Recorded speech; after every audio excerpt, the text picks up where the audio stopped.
Hospital pharmacy. इस video में हम बात करेंगे हॉस्पिटल फार्मेसी की डेफिनेशन और उसके फंक्शंस के बारे में।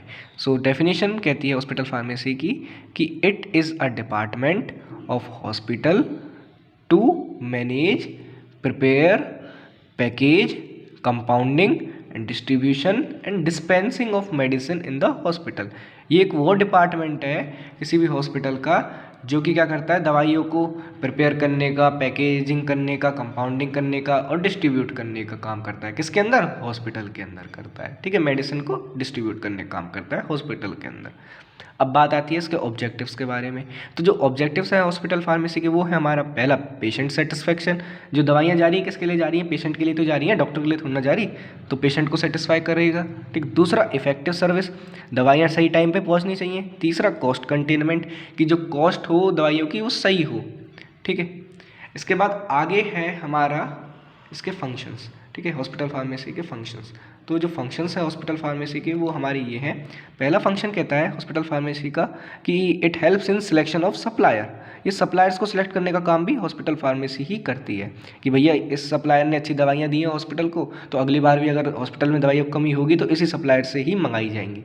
ठीक, दूसरा determining specification of required medicament. यही वो लिस्ट बनाने का काम करती है कि भाई हॉस्पिटल के अंदर इन दवाइयों की कमी है तो इन दवाइयों को बुलाया जाए। तो जो स्पेसिफिकेशन होंगी कि भैया हमें ये दवाई इतने mg में चाहिए, ये पैरासीटामोल की गोली 500 mg में चाहिए, ये 650 में चाहिए, तो उसकी जो लिस्ट होगी वो भी हॉस्पिटल फार्मेसी ही बना के देती है कि हमें ये दवाइयाँ चाहिए। तीसरी maintenance of manufacturing records. Manufacturing records को मेंटेन करने का काम भी हॉस्पिटल फार्मेसी करती है। चौथा quality control of purchase product. ठीक है, अगर बाहर से हॉस्पिटल फार्मेसी कोई दवाइयाँ मंगाएगी, ठीक है, क्योंकि खुद का भी जब स्टॉक खत्म हो जाता है तो बाहर से मंगाई जाती हैं, तो जब बाहर से मंगाई जाती हैं तो जो बाहर से दवाइयाँ आएंगी उनका क्वालिटी कंट्रोल का काम भी हॉस्पिटल फार्मेसी का ही होता है कि बाहर से जो दवाइयाँ आई हैं वो सही हैं या गलत हैं। ठीक है, फिफ्थ है distribution of medicine in wards. Medicine को वार्ड्स के अंदर डिस्ट्रीब्यूट करने का काम हॉस्पिटल फार्मेसी का ही है। Sixth dispensing of medicament to out patients. जो बाहर वाले पेशेंट होते हैं उनके लिए भी मेडिकामेंट का डिस्ट्रीब्यूशन करने का काम हॉस्पिटल फार्मेसी का ही है। ठीक है, seventh drug information source in hospital. अगर आपको किसी भी ड्रग के बारे में इन्फॉर्मेशन चाहिए कि ड्रग कैसी है, क्या करती है बॉडी के अंदर, तो आप हॉस्पिटल फार्मेसी से ही पूछ सकते हैं। ठीक है, तो ये ड्रग इन्फॉर्मेशन सोर्स है किसके अंदर? हॉस्पिटल के अंदर। इसके बाद एट्थ है पेशेंट काउंसलिंग।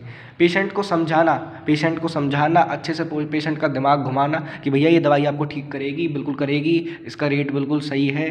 ठीक है, वो सब काम हॉस्पिटल फार्मेसी के ही अंदर आता है, ये इसका ही फंक्शन है। ठीक है, इसके बाद नोवा है हमारे पास centre for drug utilisation studies. अगर आपको किसी भी हॉस्पिटल की स्टडी करनी है ना कि इस हॉस्पिटल के अंदर कौन कौन सी ड्रग चल रही है, तो आप हॉस्पिटल फार्मेसी में से ही डाटा उठा सकते हैं, क्योंकि वहीं डाटा होता है कि भाई इस हॉस्पिटल में कौन कौन सी ड्रग जा रही हैं, कौन कौन सी ड्रग डॉक्टर्स यूज़ कर रहे हैं।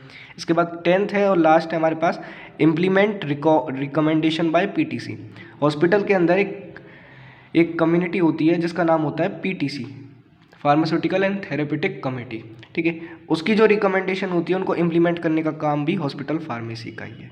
ठीक है, तो ये थे इसके फंक्शंस। किसके फंक्शंस? हॉस्पिटल फार्मेसी के। आप चाहें तो इसका स्क्रीनशॉट ले सकते हैं जिससे आपको ये याद रहे।